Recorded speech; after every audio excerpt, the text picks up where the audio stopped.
Our main conversation of the evening, one that talks about what has happened over the last couple of years under the Buhari administration, how that is being leveraged today, and what that says about the Nigeria that we are living in today. I did talk about some of those books that have made public appearances this week alone.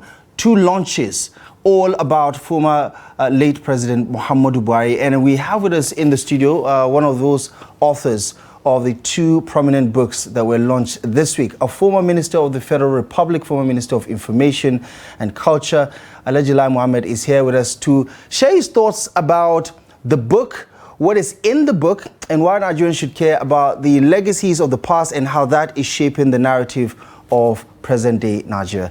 Lai Mohammed, thank you so much for joining us on Daily Politics. Good to see you. Thank you very much, Abdullah. Right. Let's start this way. Why should Nigerians care about this historical look at an administration that continues to polarize viewpoints of Nigerians about how much good or damage it might have done over the last 8 years, from 2015 to 2023? Thank you very much, Abdullah. This book, headlines and soundbites, media movements that define an administration, is my personal effort to tell Nigeria's contemporary history from my vantage point as an insider, from the vantage point of a person who was privileged to have served as the longest period as Minister of Information and Culture.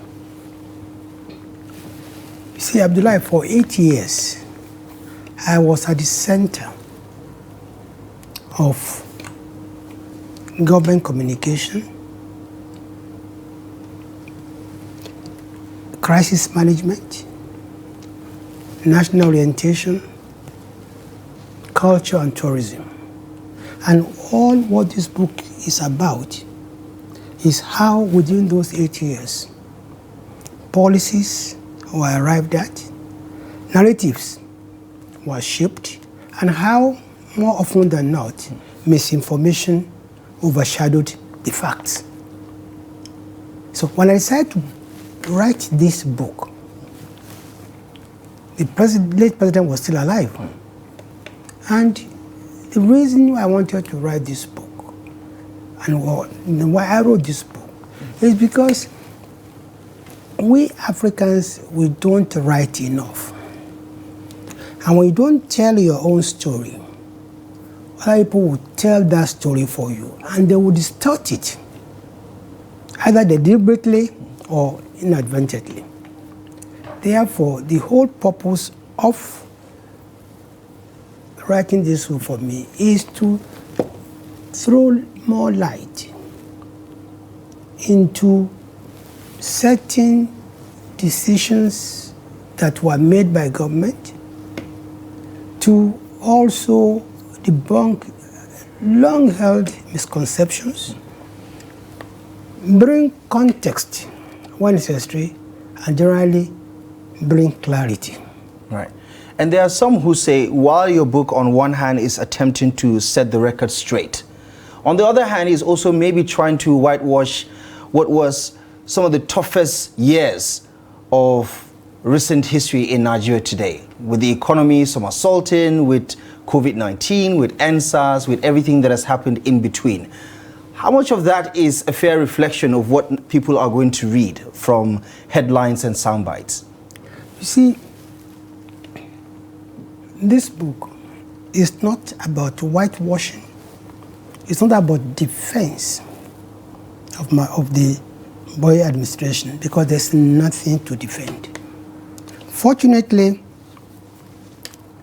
a few months to the end of Buhari's administration, we started what we called a scorecard series, if you remember, where we invited ministers of the Buhari administration to come and give an account of their stewardship in the 8 years of the administration.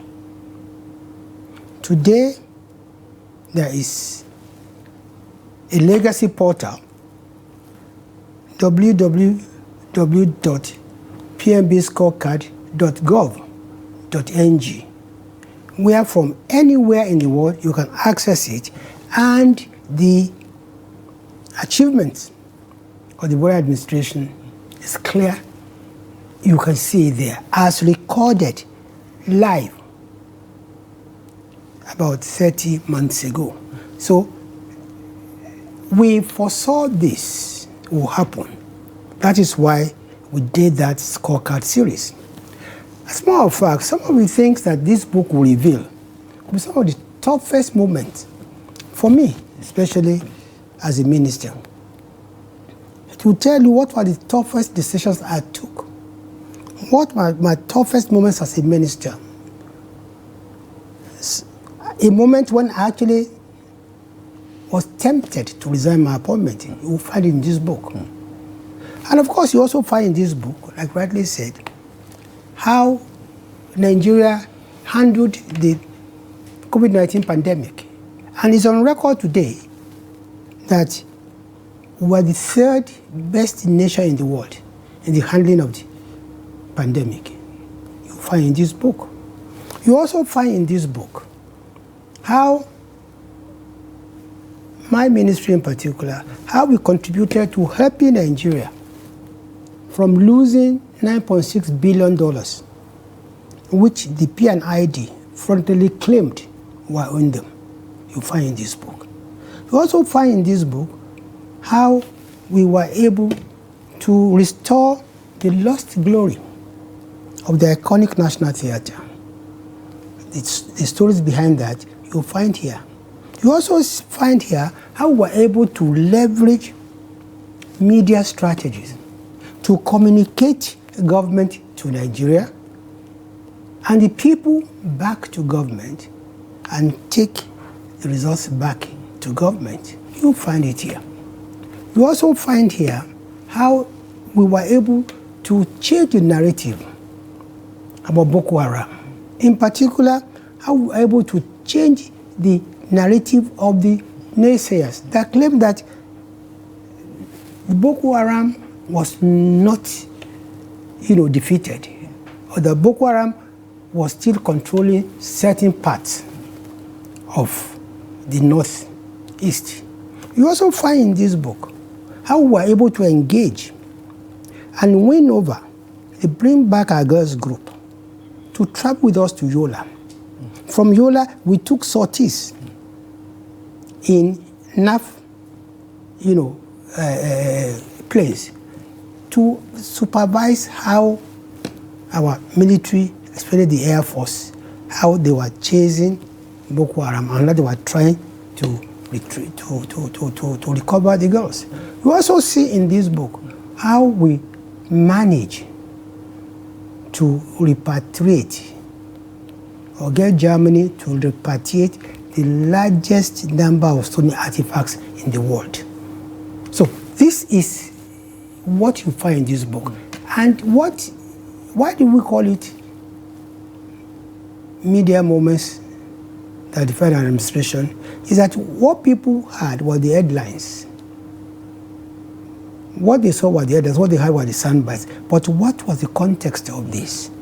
So you believe the backstory would give Nigerians what exactly? A new perspective on how things unfolded under the Buhari administration? The purpose of this book is one, to throw clarity into many issues, to correct long-held misconceptions, to also, where possible, bring context. You see, the unique thing that I see about this book is that it's meant for posterity, it's meant to educate the public, and it's also meant to inspire future leaders.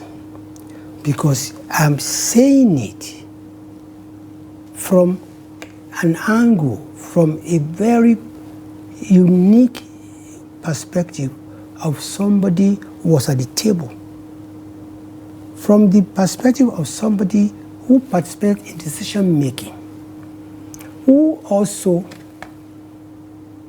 shaped the narrative, and also, more often than not, debunk the misconceptions.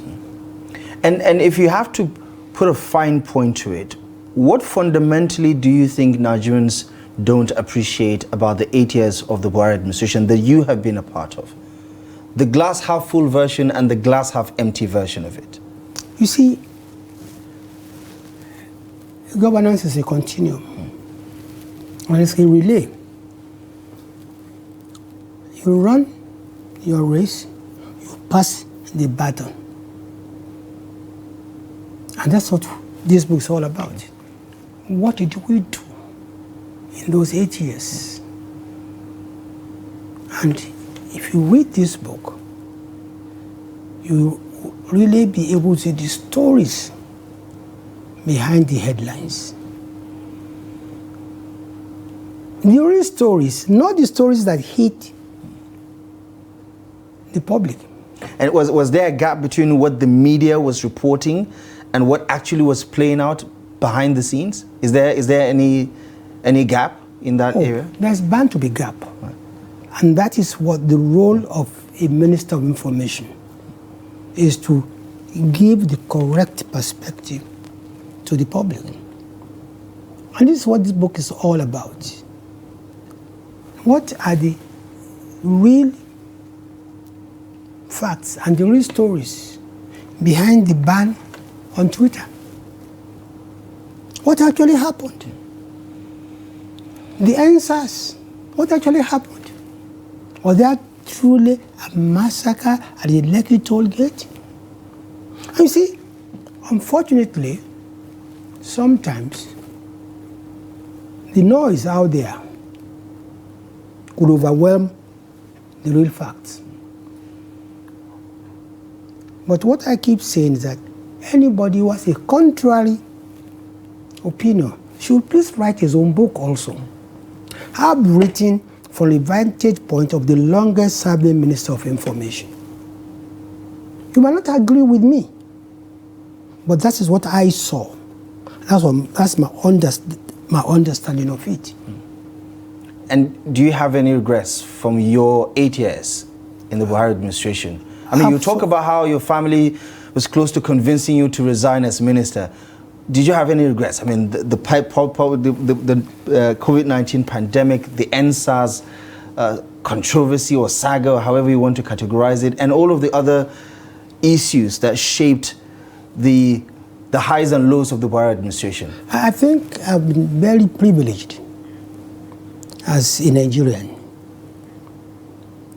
Without being immodest, I'm probably the only Nigerian alive today who back-to-back was spokesperson for the opposition for 10 years and spokesperson for the government for 8 years. So I know what it feels like to be in opposition and what it feels like to be spokesperson for opposition, what it is like to be spokesperson for government. 2, to answer your question, do I regret having served as a minister under President Buhari? The answer is no. On the contrary, I take it as a privilege, and I'm grateful to God, I'm grateful to President Mohammed Buhari for giving me the opportunity. And if the opportunity comes again, I'll grab it with both hands. And do you see parallels with what is playing out right now in the Tinubu administration? Because they also have inherited liabilities and assets from the administration that you served in, and they have to deal with almost in a similar fashion the same economic challenges that your administration dealt with, insecurity, and on the international scene, the recent claim of Christian genocide, where it appeared to be another narrative war about Nigeria's place in the Committee of Nations. Do you see any parallels here? See, Abdullah, I started this conversation by saying that governance is a continuum. You run your race, you hand over the baton, and the next person tries to improve on it when it's necessary. In fact, most time in a relay race, you try to improve on what race was before the baton was given to you. So to that extent, I see this government doing extremely very well. It's unfortunate, the issue of the allegation of genocide against Christians is completely false. It is untrue, because when you look at Boko Haram, for instance, who were the early victims of Boko Haram? They were Muslims. They were what we call regular Muslims. When you look at banditry, who are the victims? Hausa Fulani Muslims. Who are the bandits also? Hausa Fulani Muslims. Terrorism is terrorism in whatever way you call it, no matter how it appears. But I can tell you that the accusation and label of genocide, religious genocide in Nigeria is not true, and it cannot be true. And how did you handle it? Because in Trump's first term, he did, express the same concerns that he expressed over the last couple of months. He point blank asked President Muhammadu Buhari, then in the White House, about what is playing out regarding attacks on Christian communities and the killing of Christians. Yes, how did that administration under your stewardship handle those accusations? You see, I do remember that Buhari told us that the first question that Trump asked him was, why are you killing, when he met him, why are you killing Christians in your country?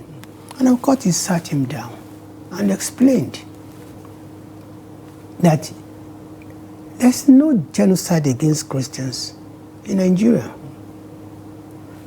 On our part also, I remember as a Minister of Information and Culture, I used to go to Washington and London twice every year to engage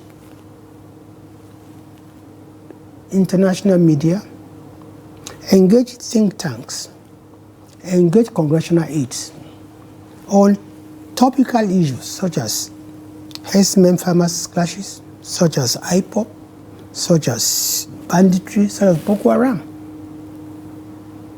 or PNID. And I'm glad that this administration is doing the same. They are engaging behind the scene. Because when I was there, of course, because I was minister, okay, the media covered what I did. But I'm aware that this administration is doing a lot of work behind the scene to bring the correct perspective to the U.S. And I think we all need to support the government. Yes, there will be some temporary gains for people who are shouting and who know they are lying about genocide. You see, when we say genocide, it means there's an official policy of government, or the government turns its eye when it sees it. But I know that in Nigeria is too complex for you to have genocide. I come from Kwara State. I come from a village where there are more Catholics than Muslims. And I know how we've lived harmoniously over the years. And part of your say was recently attacked, the Eruku attack that saw some 38 parishioners kidnapped, even though they've been successfully returned. Your understanding of what is playing out right now, because Nigerians have not just the dissatisfaction or the delusionment of government's performance when it comes to insecurity, but it seems the government's narrative is not necessarily aligned with what people live with day to day. As someone who has had to handle information, dissemination of information from the government to the people using all available channels, what do you think Nigerians are missing about understanding what is happening with insecurity? Because for them, the answer is simple. Government isn't doing enough, or whatever the government is doing is simply not enough to guarantee the safety of lives and property in this country. Abdullah, the government is doing its best. The people also must do more. Why do I say this? Anywhere there's a breach of security, there's an insider. I was in Kaduna in November for the ACF 25th anniversary celebration. And a young lady gave us the story of Azare. How Azare used to be the beat of Boko Haram. How Boko Haram would come to Azare, kill people, abduct people, until one day people said, no more. Boko Haram people came, according to this young lady, and they started shooting. And the people of the church, the youth, they rose and defended Azare and pursued the Boko Haram insurgents. As they were pursuing them, Boko Haram was throwing money at the youth. They refused. Until they pursued them, dealt with them. That was the last time Boko Haram visited Azare. Now, terrorists, they act on actionable intelligence. Nobody will know where you've buried your blind, grandfather, unless somebody shows them. So, security is a national issue, and all security is local. When our people stop compromising our security and start selling intelligence and selling information for money, it's only then we are going to get a handle on insecurity. Secondly, many people are benefiting from insecurity. Is it by coincidence that the areas where you have the highest level of insecurity also actually harbor, our most valuable minerals, from Sokoto to Zamfara, to Katsina to Kogi? And you see, finally, Abdullahi, kidnapping has become a franchise. When Boko Haram started, it was faith-fueled, it was faith-based. These days, it's not about any religion. So it's not about ideology. It's about greed.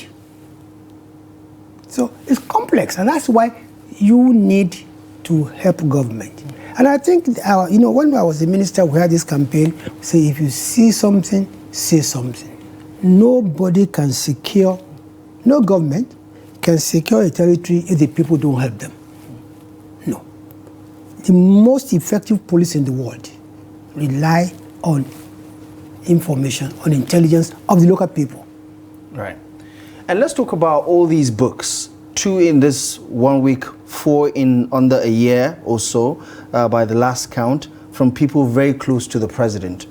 There appears to be this renewed interest in the Buhari legacy, in the role he has played as president, as statesman, and everything in between. Why do you think it still matters, his name, his legacy, and his quote-unquote political base that is maybe being quoted by people in power or members of the opposition? I wouldn't know about the last part of your question, but I wrote this book. I can tell you why I wrote this book. I wrote this book because I feel I owe it to posterity to preserve the records, to bring clarity and provide context. And I think more and more people who've had the privilege that I have had should write also more and more from their own perspective. That's how you build the body of knowledge and the history of Nigeria. So I think to me, it's just a coincidence that within 1 week, we are launching 2 books on Buhari.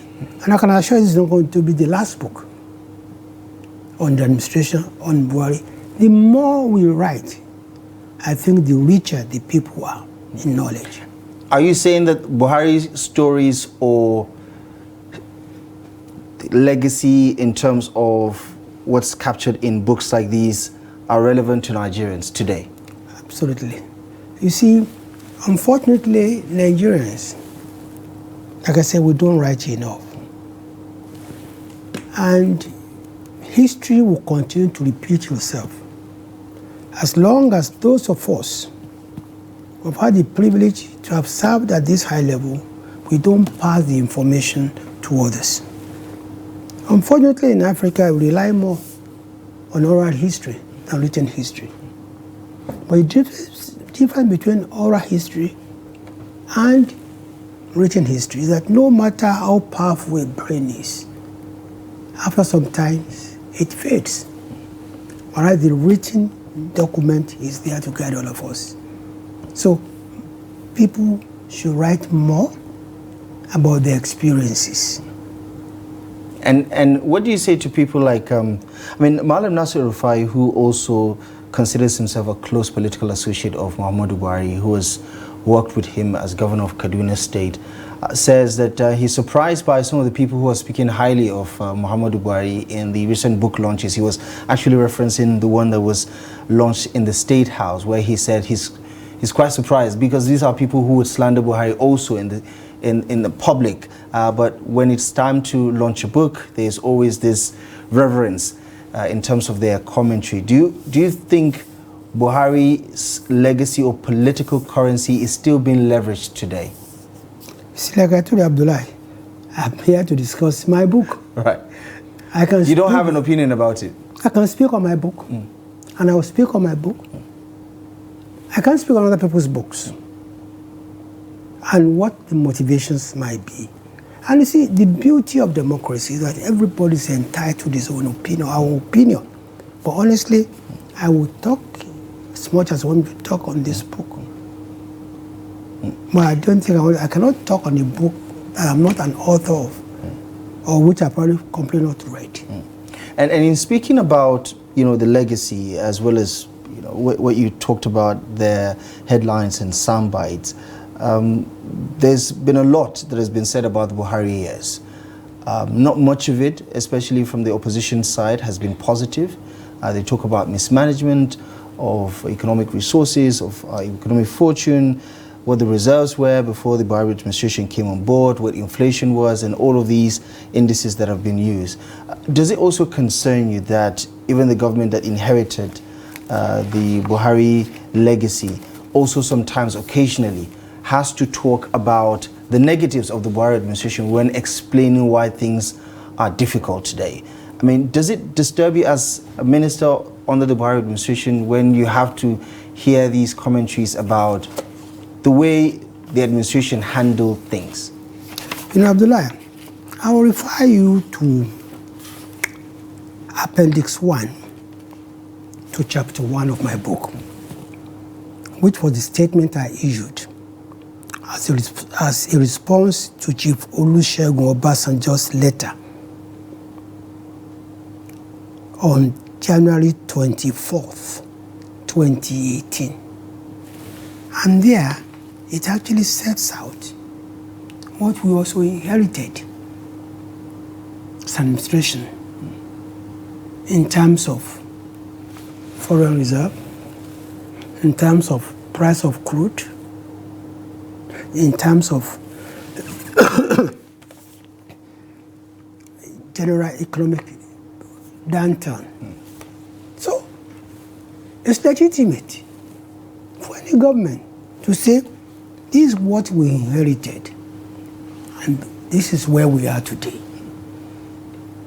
So this is what we did it to. And if you go to page, I think it's page 14 to page 18 of this book, that our response to Obasanjo's letter set out precisely what we inherited and where we were by 2018. Nigerians have forgotten that when we came in 2015, about 20 local governments in the Northeast were under the occupation of Boko Haram. In particular, 13 local governments in Borno State alone. And all this is documented there. My trip to Kondoga, to Kauri, and to Bama on the 5th of December 2015 is documented. And the fact that when I arrived in Bama on the 5th of December 2015, I thought I was in Afghanistan. All all road signs were in Arabic, because that was the headquarters of the caliphate. The destruction, there were over 6,000 buildings in Burma at that time. Not one was standing. All this and this book. So it will show you what we inherited and where we are today. And where we were before we left. And are you willing to concede that there are some Nigerians that you can never convince? Of course, yes. To see, of course, yes, the positives from the Buhari administration? No, of course, yes. You see,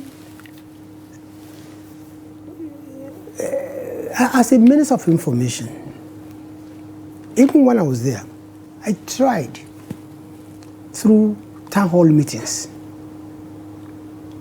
If you remember, we had town hall meetings during which ministers, policymakers spoke directly to Nigerians.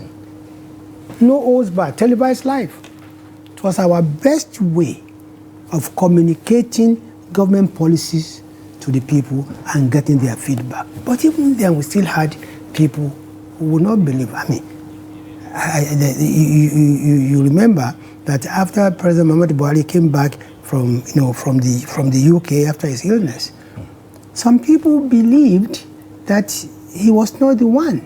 That was one Jibril from Sudan that was presiding over council meetings. How illogical. Did he think that about 36 ministers and all of us, none of us recognized Muhammad Buhari? We did not know it was, he didn't know it was a Jibril.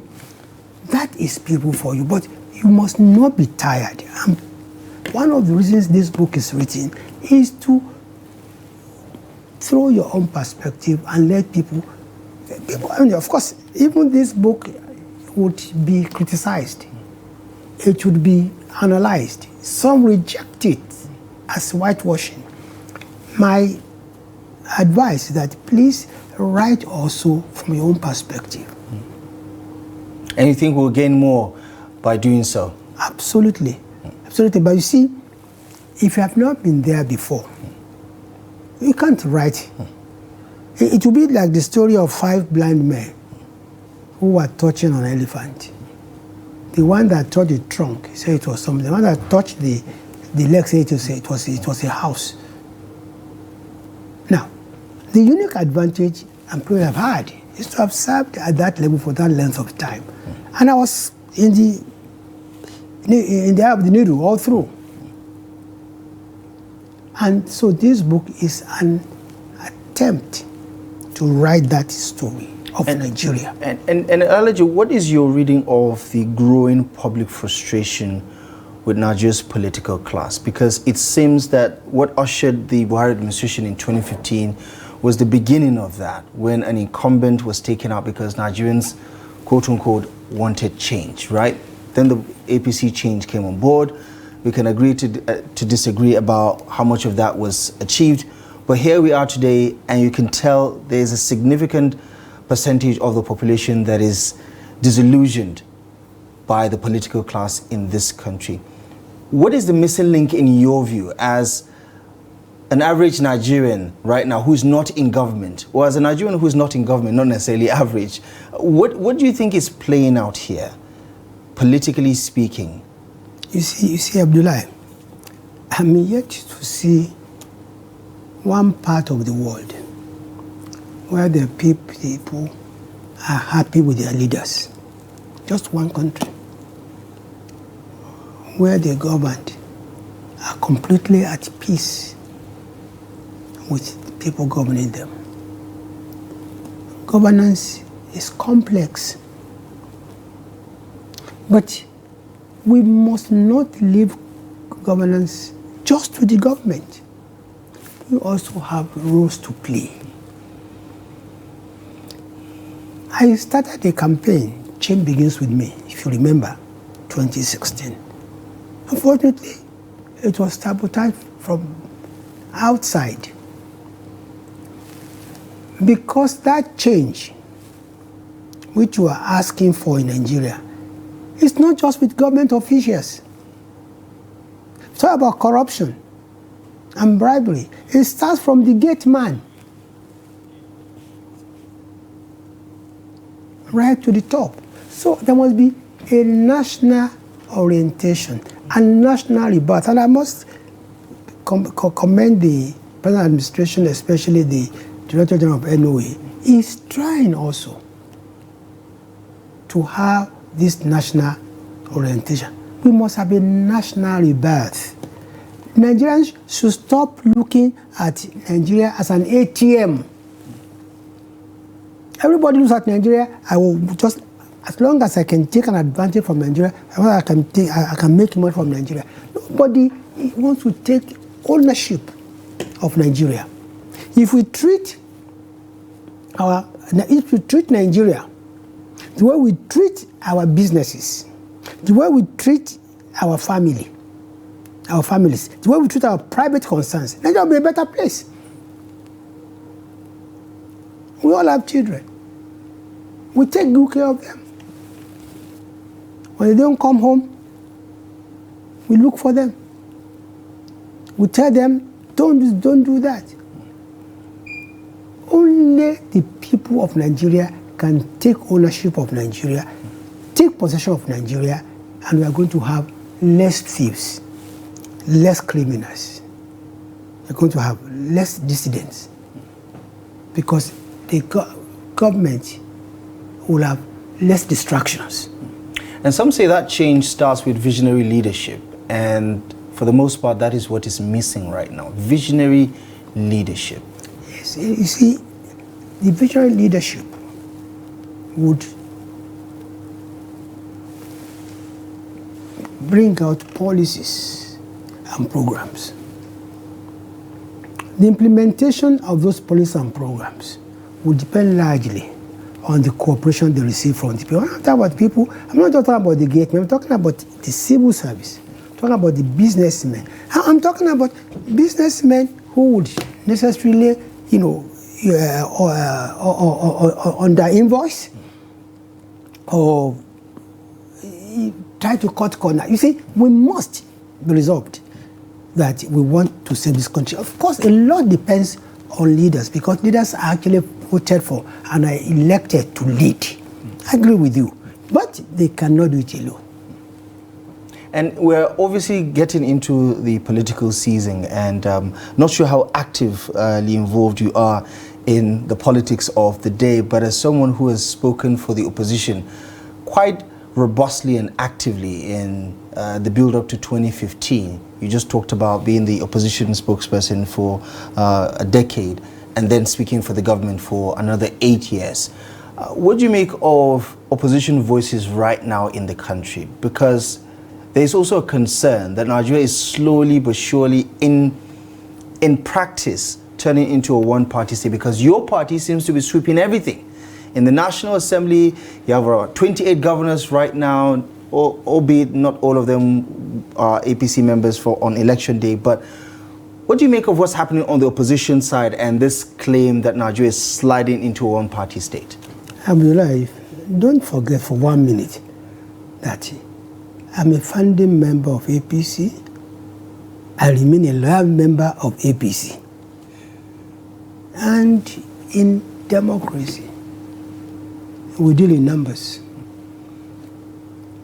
Let the other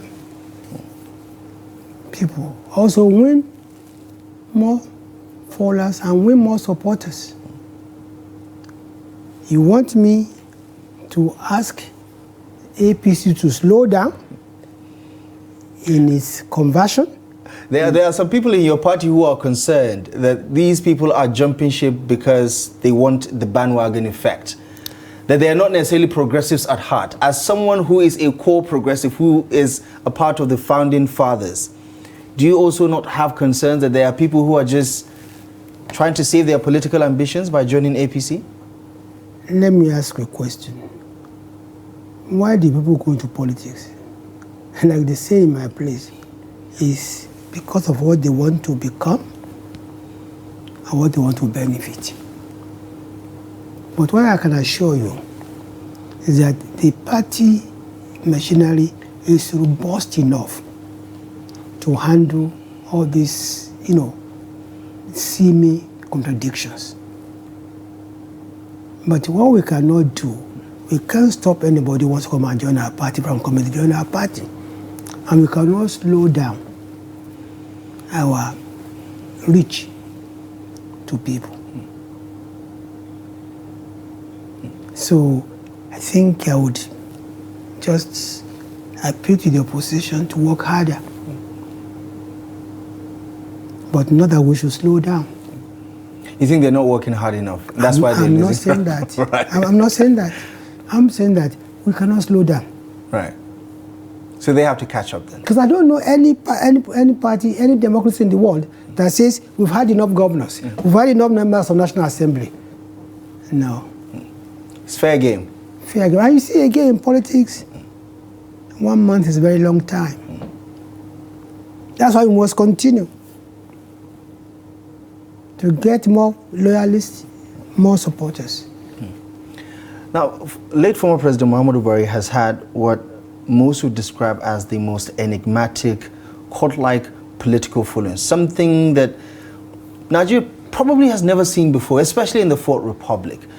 Reading books like yours, for instance, and some have opined that he's about to be the most talked about or most written about president in Nigeria's recent history. I mean, we just talked about at least 4 books released in under a year, and you can definitely tell that there will be more books written about him, about his administration in the years to come.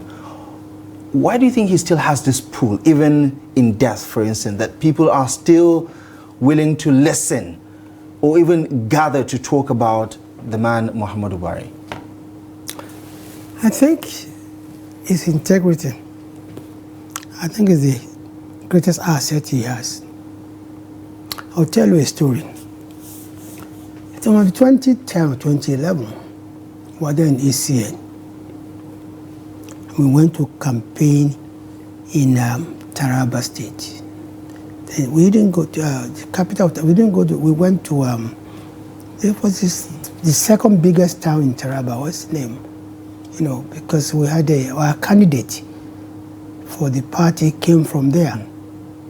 In Taraba State. Okay, not Jalingo? Not Jalingo. Right, okay. Not Jalingo. It's anyway. Was it Wukari? Wukari, thank you. Right. Because our candidate came from Wukari. So we went to Wukari to campaign. When we got to Wukari, of course, we normally play, we played, we paid the traditional ruler a visit. Then we were going back to our campaign rally ground. And the driver took a turn, and we said, no, that is the wrong way to our campaign ground. Because when we were landing in a chopper in Wukari, we saw a campaign ground with many people, and that gladdened our heart. And then the driver turned and said, no, that is not ACN's rally. That rally is actually AMPP, and they are waiting for Buhari to arrive the next day. So, which means a day before the rally, people were already there. That was the kind of person he was, magnetic. And it was, to me, I think they saw him as Megesekia, they saw him, see him with integrity. And I mean, politicians like that, come, once in a while. And this is what I can say about really, he's probably one politician who does least in terms of talking, in terms of, but that's what he is. He is. And is Buhari's legacy or footprints in the APC? Because we saw that wind of change blow in 2015, and the Buhari factor played a significant role. Even in subsequent elections, like in the 2019 elections, we saw not so well-known candidates win simply because they are on the same platform as Muhammadu Buhari. Would you say right now, looking at the APC, I mean, it's growing bigger, but Is his legacy or his footprints fading away in the APC today? You see, don't forget that this administration is a successor to Buhari's administration. And this administration on its own has its own charisma. The president himself has his own charisma. Now, when you blend that with that of Buhari and his legacy, it provides stability and continuity for the APC. This is what I think. So you're not worried about Buhari's legacy in the party? You think it's still safe? Oh, I was at the 2 days ago, 3 days ago actually, I was at the villa when the other book was launched. And I listened to Mr. President. It was clear from his pronouncements that he would uphold, continue, and improve on Buhari's legacy. And on that note, Alhaji Lai Mohammed, congratulations on the book, and thank you very much for joining us on Daily Politics. Thank you very much, Abdullah. Right. And that is a wrap on tonight's edition of the program. Thank you most kindly for joining us. Daily Politics returns tomorrow live at 8 p.m. I'm Abdullahi Ahmed. For myself and the rest of the team, thank you for joining us. We'll see you soon.